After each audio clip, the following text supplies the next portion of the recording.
Hello，大家好，咁又翻返嚟雙 P 錯，我係 PS。我係 Perry 啊，大家好啊。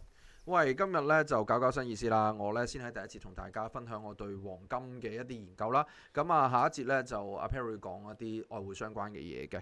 今節咧就分幾個部分啦。第一部分咧，我先同大家講下 recap 下最近嘅經濟數據啦，對金價嗰個影響同埋環球資產影響啦。跟住之後就睇下幅圖啦，跟住再去預測下嚟緊咧呢個禮拜嗰個走勢嘅。先講一講個金價啦。金價咧其實呢個禮拜嚟講咧個幅度咧，都有翻啲幅度啊！其實咧呢一個過去5日嚟講咧，高位咧就3428啦，低位咧就3289咁103點到嘅波幅啦。即係要做咧，其實大家咧都應該有位置俾大家去做操作嘅。呢個禮拜嚟講呢5日嚟講咧。喺環球即係地緣政治嘅新聞咧，同埋呢一個美國經濟新聞咧，數據咧都有嘅，但係咧偏重咧係經濟數據比較多啦。主要咧就係因為星期五咧出咗個非農數據啦。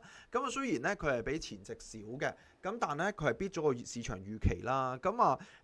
市場嘅睇法咧都眾說紛紜嘅。有啲人咧就講就話比市場預期差，唔係比前值差咧就好差。但係咧喺外媒嚟講我見普遍咧都係講咧，真係對呢件事係正面嘅，即係覺得特朗普嗰個政策係得宜啦，咁令到咧呢一段時間嗰個即係呢一個數據啦，必咗預期啦，同時之間咧個人均收入咧又上升，加埋咧就嚟緊我哋會 forecast 之後講嘅 CPI 嗰啲啦，而家大家咧開始多咗人咧覺得佢做得好嘅。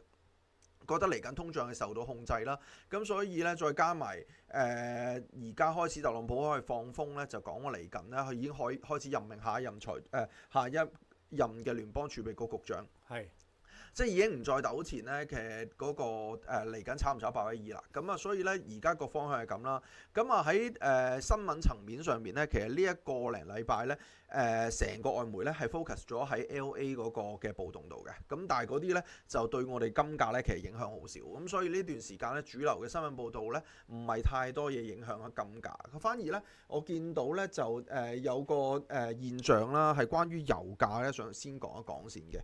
油價咧喺呢個 non-farm payroll 出完之後咧，其實係急升嘅。先前咧就即係大家睇我哋節目咁耐啦，都見到咧其實普遍我哋都係睇淡個油價啦。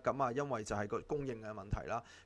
供應係持續上嘅，即係見到 OPEC 都係咁增產啦。但係咧呢段時間因為出現 non-farm payroll 啦，exactly 係嗰個鐘頭咧個油價已經飆咗2.5%。其後而家就抽升咗上嚟啦。相信呢個反彈會持續一段時間。而呢個反應係代表啲咩？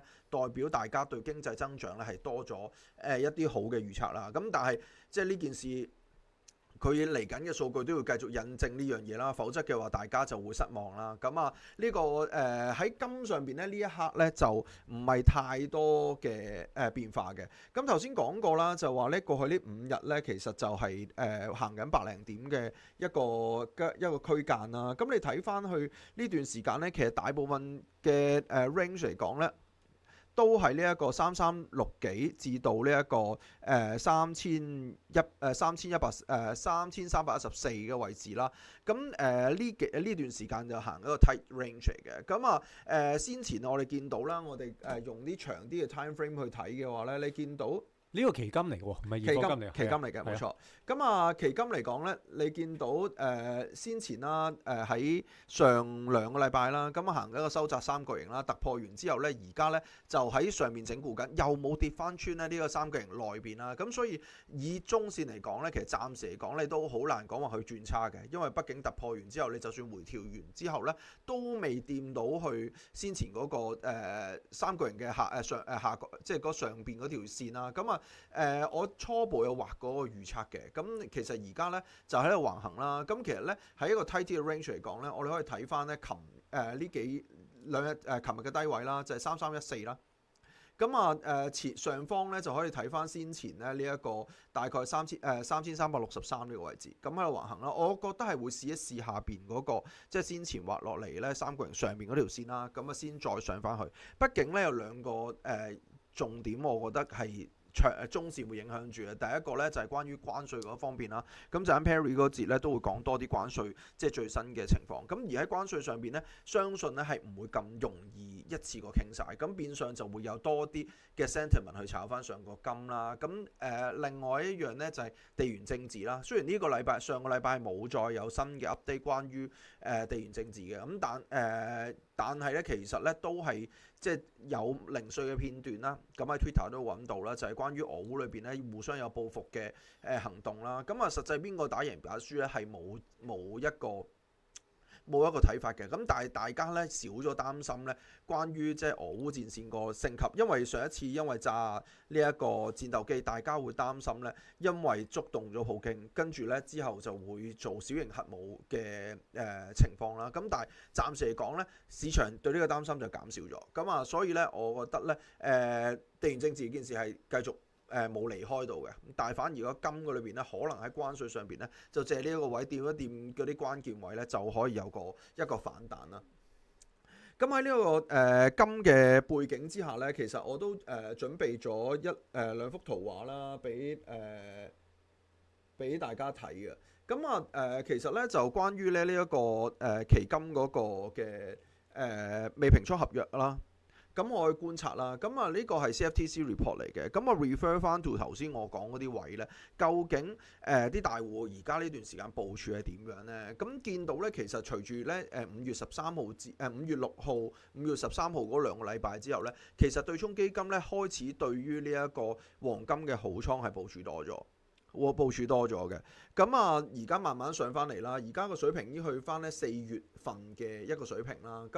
代表啲咩咧？代表其實喺高位裏邊度再增持，其實某程度上都係代表佢覺得呢一樣嘢可以繼續行一段時間啦。所以大家密切留意啦。咁4月份嘅時候嗰啲位係呢啲位嘛，3200嗰啲位啦。而家咧仍然都係比嗰段時間高啦。我會唔會佢有其他嘅諗法咧？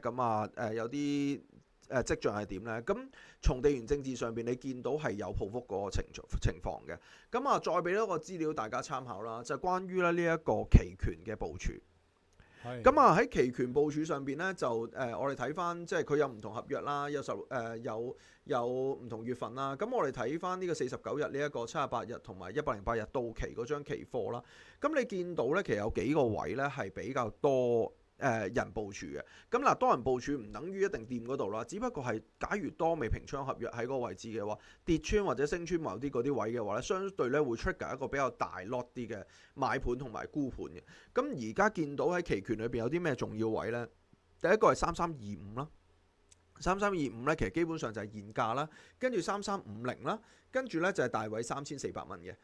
下方咧就係3300啦。都係大位嚟嘅。我哋睇翻頭先嗰幅圖咧，大家去望一望啦。3300就係呢一段位置啦，其實又唔係好遠嘅啫。你變相咧3300又好接近我而家頭先畫咗呢一個下降，即係呢一個三角形裏邊啦，上線嘅延伸嘅位置啦。即係大家可能都係有差唔多，即係大家都係畫嗰啲圖嘅啫，可能有差唔多嘅睇法啦。而3400咧，基本上如果你用周線圖睇嚟講嘅話咧，3400咧，你其實冇一個禮拜咧，即係完整咧收咗喺上邊嘅。即係你見到咧，我而家咁樣畫埋去啦，即係 even 咧破歷史高位嗰個禮拜咧，其實咧都係一支陰燭啦，咁收翻落嚟啦。而咧最近咧反而咧收得最高咧就係5月19號嗰個星期啦。收3366啦，所以其實3400咧真係以星期計未收穿過去嘅。所以你假如即係喺呢一個嘅分析背後啦，即係如果能夠升穿3400，基本上就有下一浪上去啦。下一浪上去就必然會破歷史高位啦。同埋可以補充下，頭先佢講3400咧期金價嚟噶嘛，我睇翻而家叉水咧現貨金價就3326，期金價就3246附近啦，咁即係話20蚊叉水度啦。咁3400嘅期金價即係等於3380蚊嘅現貨金價嚇。咁頭先佢講3300嘅支持位咧，咁即係等於現貨金嘅3280咯。係。唔該晒 Perry， 補充下，費事我都有啲混亂。喺個消息面就係咁啦。喺個操作上邊咧，其實我就畫咗啲嘢俾大家參考嘅。咁頭先呢個係期金價啦嚇，我諗相信大家喺現貨都可以畫翻差唔多個圖啦，因為成個頭先講嘅分析嘅內容咧，都係透過期貨嘅期權啦，同埋期貨部署上面做，咁所以成個價就喺個成個圖都用期貨嗰度啦，咁大家咧可以用翻阿 Perry 嘅方法啦，即係將現貨同期貨嗰個價差做翻個參考，呢度3400同而家現價同佢相差幾多，高水低水，咁你照做翻對減就可以啦。咁呢部分咧，我哋暫時就唔講咁複雜啦。咁或者有需要，如果大家想聽呢一個簡單嘅計算教學嘅話咧，就喺下邊留言，咁我哋之後去做翻俾大家啦。我就覺得咧，應該下方呢個位置咧，應該會有啲承接啦。咁但係我覺得咧，就算穿咗，因為畢竟都係一日嘅一個低位啫。如果穿完之後跌完呢度咧，可能有機會跌翻下方嘅頭先三角形嗰個位置啦。跟住我覺得會向上嘅。咁睇翻嗰啲消息嘅時間面啦。咁而家大家去搏，即係可能去翻呢一個低位。咪睇下有冇即係可以試一試去搏上咯。可能冇我而家講到咁差，掂一掂跟住就上咧，唔奇嘅。呢個就大家自己去執生去處理啦。我仍然嚟講咧，呢段時間因為佢突破咗呢個三角形之後咧，我都已經開始咧係睇好嘅。咁呢個三角形我會 refer 翻幾時咧？我會 refer 翻個 price action 咧，就去翻今年舊年12月尾到今年年頭嘅時間。當時咧都係一個三角形嚟嘅，自從咧佢嗰個三角形一突破咗之後咧，跟住咧就輾轉向上啦。睇翻12月呢一段時間，2025呢一個位置啦。24年嘅時候，當時就啲新聞都係因為地緣政諗就係地緣政治就問題減輕啦，再加埋咧就再加埋咧當時喺度諗緊，因為覺得嚟緊會減息，唔係嚟緊個因為唔係減息，嗰時係講緊咧，因為特朗普嘅關稅就會有通脹，所以咧就炒個金啦。當時咁樣突破完之後行一轉咁多，咁所以咧就歷史係可能會重演嘅。咁所以咧我就覺得咧，暫時因為既然佢穿咗個三角形咧，我哋順住個三角形先。咁所以咧我仍然咧都係睇上為主啦。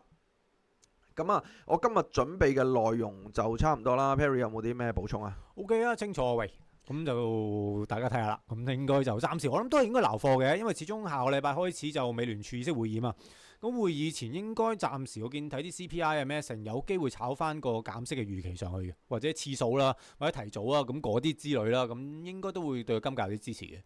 係啊，畢竟咧，即係而家呢一個特朗普呢一轉咧，跟住大家即係由12月開始一個估啦，就覺得又會通脹啦。但係搞到咁耐咧，其實而家個油即係當然啦，油價另一個原因跌啦。咁但係咧整體咧，而家個通脹咧係完全係咁多個國家咧控制得最好嘅地方，呢個係好 surprise 㗎。最後咧想補充翻咧，我諗前幾日睇翻啦，先前我同大家提過嗰隻股票啦，唔知大家有冇印象啦？Wings 啊，今日咧已經同我當日講個價錢咧相差咗100蚊啦。因為呢個頻道咧，我哋而家咧想集中咧去講匯同股啦，唔係匯同埋金啦，所以咧呢一度我就唔再演繹太多啦。如果有興趣咧，就喺我美股個 channel 裏邊咧再留言再溝通啦。今次講咗咁多啦，下一節咧就 Perry 同大家分享呢一個外匯嘅消息。好，拜拜。Okay.